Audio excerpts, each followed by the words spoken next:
बच्चों, मैं डॉक्टर नीता रानी, आपकी संस्कृत विषय की अध्यापिका, आज आपको पढ़ाऊंगी रघुवंश महाकाव्य के श्लोकों की हिंदी व्याख्या। बच्चों, इसके बारे में आपको बता चुकी हूँ कि रघुवंश महाकाव्य की रचना किसने की थी? महाकवि कालिदास ने। ये एक महाकाव्य है और इसमें राजा रघु के वंश के सभी राजाओं का वर्णन किया गया है। आपका जो ये कोर्स लगा हुआ है ये उस समय का है जब महाराज दिलीप को कोई संतान नहीं थी, तो वो परेशान थे। परेशान होते हुए वो एक ऋषि के पास जाते हैं और वो ऋषि उन्हें एक गाय की सेवा करने का व्रत धारण करने को कहते हैं। ऐसा सुनने के बाद जो महाराज दिलीप है वो गाय को ले आते हैं और अपने सेवकों और पत्नी को लौटाकर वो तन मन धन से पूरी तरह एक आम नागरिक की तरह उस जो धेनु होती है उस धेनु की सहायता वो रक्षा करते हैं और उसका पालन पोषण करते हैं। इसका वर्णन आपको इसमें मिलेगा। और जब वो उस धेनु का पालन पोषण करते हैं, गाय का पालन पोषण करते हैं, तो कोई वो ऐसी वैसी गाय नहीं होती, वो कामधेनु होती है। कामधेनु अर्थात इच्छाओं को पूर्ण करने वाली। तो वो सोचती है कि वो बड़ी प्रसन्न होती है और सोचती है कि ये मेरी तन मन धन से जो ऋषि हैं जो राजा हैं वो सेवा कर रहे हैं, तो मैं इनकी अब परीक्षा लेके देखती हूँ कि ये वाकई मन से मेरे लिए हैं, तैयार है तन मन धन से सेवा करने को या नहीं। तो उस समय का वृतांत जो है वो ये आपके कोर्स में पाठ्यक्रम में लगा हुआ है। देखिए, ये मैं आपको श्लोक हैं, इनकी हिंदी व्याख्या करनी सिखाऊंगी। ये आपको यहाँ से समझनी है और अपनी फेयर कॉपी में हिंदी व्याख्या संदर्भ प्रसंग सहित लिखनी है। इनमें सूक्तियां भी हैं, वो मैं आपको अगली वीडियो में बताऊंगी। वो सूक्तियां भी हिंदी व्याख्या के साथ आपको नोट करनी है। देखिए बच्चों, इति प्रगर्भम पुरुष अधिराजो मृगाधिराजस्य वचो निसम्य प्रत्यय अहस अस्त्र गिरीश प्रभावाद अमन्य अवज्ञान शिथिली चका। इसमें उस समय का वर्णन है जब वो गाय एक गुफा में घुस जाती है और एक सिंह, मायावी सिंह होता है जो उस पर आक्रमण कर देता है गाय पर। तो जो राजा दिलीप हैं वो उसकी रक्षा करना चाहते हैं गाय की, लेकिन जैसे ही वो बाण चलाते हैं उनका हाथ जो है अवरुद्ध हो जाता है, वहीं रुक जाता है और बाण चलाने में सक्षम नहीं हो पाता।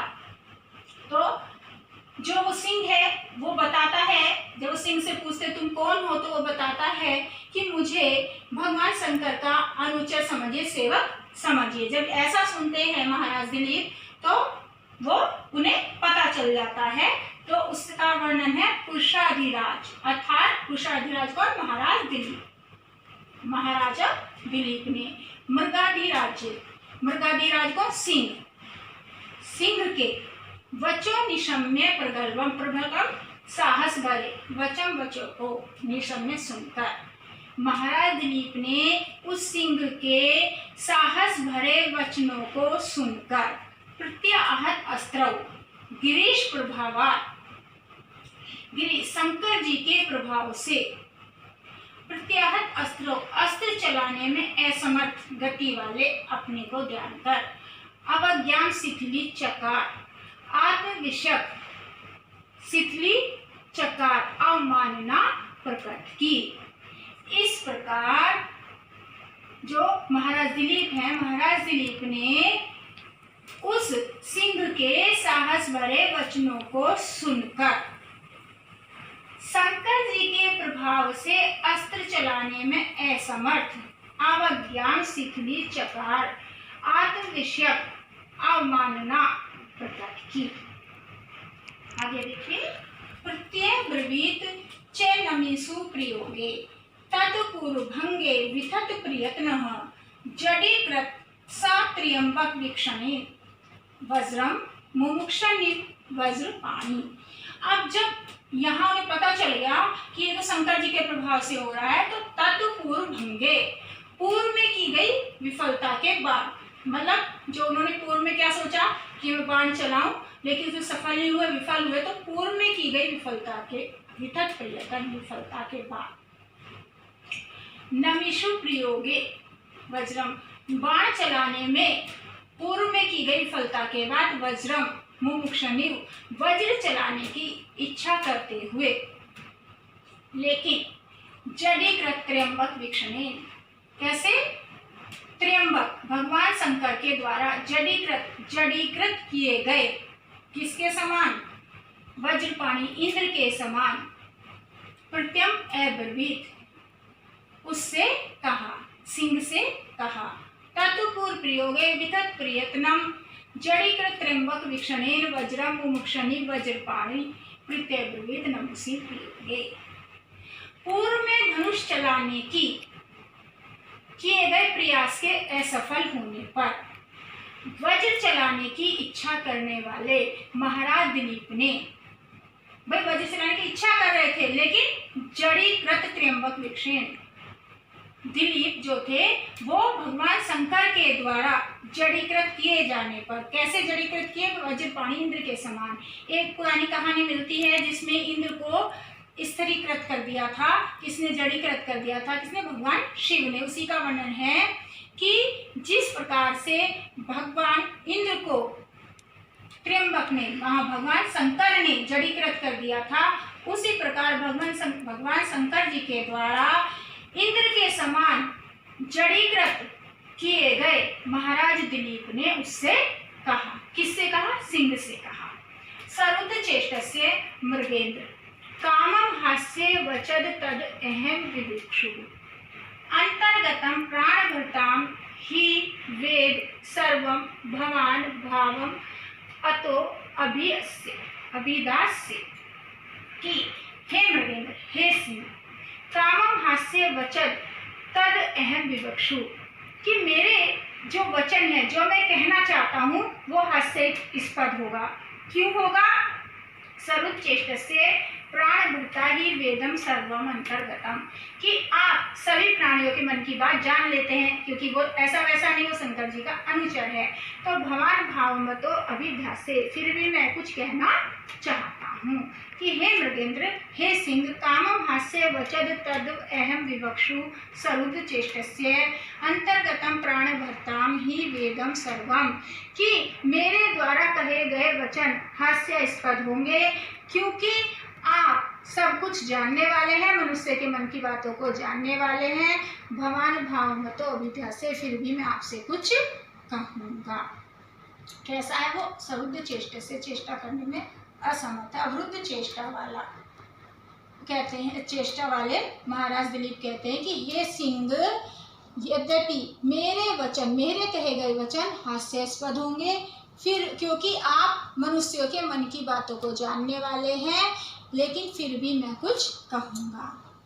मान्य है स्वयमेव स्थावर जंगमाना सर्व स्थिति प्रत्यावहार हेतु गुरोरपीदम धर्म आहित अग्नेर नश्य पूर्व स्ताद अनुपेक्षणीयम, कि वो कहते हैं स्थावर जंगमाना, मतलब जल चेतन, हर तरह का जड़ चेतन कैसा भी संसार है, संपूर्ण संसार के सर्व उत्पत्ति, स्थिति, पालन, प्रत्यव्यवहार, संहार के हेतु यानी कारणभूत, कि जड़ और चेतन अर्थात संपूर्ण संसार के उत्पत्ति, पालन और विनाश के कारणभूत जो कौन है? भगवान शंकर का। मैं भी क्या हूँ? मैं भी उनका सेवा करने वाला हूँ, उनकी आराधना करने वाला हूँ, उनका क्या हूँ? एक सेवक हूँ। मैं भी उन्हें मानने वाला हूँ। किसको? कि संपूर्ण जड़ और चेतन संसार की उत्पत्ति भूत, पालन भूत और संहार भूत, अर्थात जो कारण है उत्पत्ति, पालन और संहार का कारण भगवान शंकर को मैं भी मानने वाला हूँ, मैं भी उनकी भक्ति करने वाला हूँ। मान्यम से मैं भी मानने वाला हूँ। गुरोर्पीदम धनम आहित अग्निर्नस्य स्फुरस्ताद अनुपेक्षणीयम, लेकिन यहाँ गुरु की यह गाय रूपी धन सामने गुरु की ये गाय रूपी धन भी मेरे द्वारा उपेक्षा के योग्य नहीं है। मतलब कि मैं यद्यपि भगवान शंकर का ही अनुचर हूँ, मैं भी उन्हें मानने वाला हूँ, लेकिन गुरु के द्वारा दी गई यह जो गाय रूपी धन है, फिर भी यह उपेक्षा के योग्य नहीं, ऐसा नहीं कि भगवान के होते हुए मैं इसकी अवहेलना कर दूं, मैं इसकी उपेक्षा कर दूं, इसकी रक्षा ना करूं। ये इसका जो व्याख्या है ये है कि मैं इसकी रक्षा ना करूं, ये भाव निकल के आता है। अब सिंह उनसे कहता है, नहीं, अभी यही कह रहे हैं महाराज दिलीप से कह रहे हैं, सिंह से कह रहे हैं, स त्वं मदीयेन शरीरवृत्तिं देहेन निवर्तितुं प्रसीद दिनावसानोत्सुक बालवत्सा विसर्जित्यां धेनुरियं महर्षि। अब कहते हैं, क्या कहते हैं वो राजा दिलीप अब फिर सिंह को समझा रहे कि ठीक है भाई, तुम्हें खाना ही है, तुम्हें खाना भी है क्योंकि तुम भूखे हो, तुम्हें खाना भी चाहिए। तो कहते हैं स त्वं मदीयेन शरीरवृत्ति देहेन निवर्तितुं प्रसीद। प्रसीद प्रसन्न हो जाओ, किससे? देहेन शरीर से, शरीरवृत्ति मदीयेन त्वं, तुम मेरे इस शरीर को अपनी भूख मिटाने का साधन समझकर प्रसन्न हो जाओ, और धेनुरियं, इस गाय को निवर्तितुम, लौटा दो। कि मेरे शरीर से अपनी भूख मिटाने का साधन समझकर प्रसन्न हो जाओ, मतलब मेरे शरीर को खाकर अपनी भूख मिटाओ। धेनुरियं निवर्तितुम, और इस जो धेनु है इसे छोड़ दो। कैसी धेनु है वो? दिनावसानो उत्सुक बालवत्सा, दिन की समाप्ति पर उत्कंठित बछड़े वाली, अर्थात जब शाम होती है तो जो गाय का बच्चा है वो उत्कंठित हो रहा होगा कि मेरी माता आने वाली है। तो दिन की समाप्ति पर उत्कंठित बच्चे वाली इस महर्षि की धेनु को आप छोड़ दो और मेरे शरीर से अपनी भूख शांत करके प्रसन्न हो जाओ। दोबारा देखिए कि ऐसे तुम मेरे शरीर के द्वारा अपनी भूख शांत करके प्रसन्न हो जाओ और महर्षि की दिन की समाप्ति पर उत्कंठित बछड़े वाली इस गाय को छोड़ दो।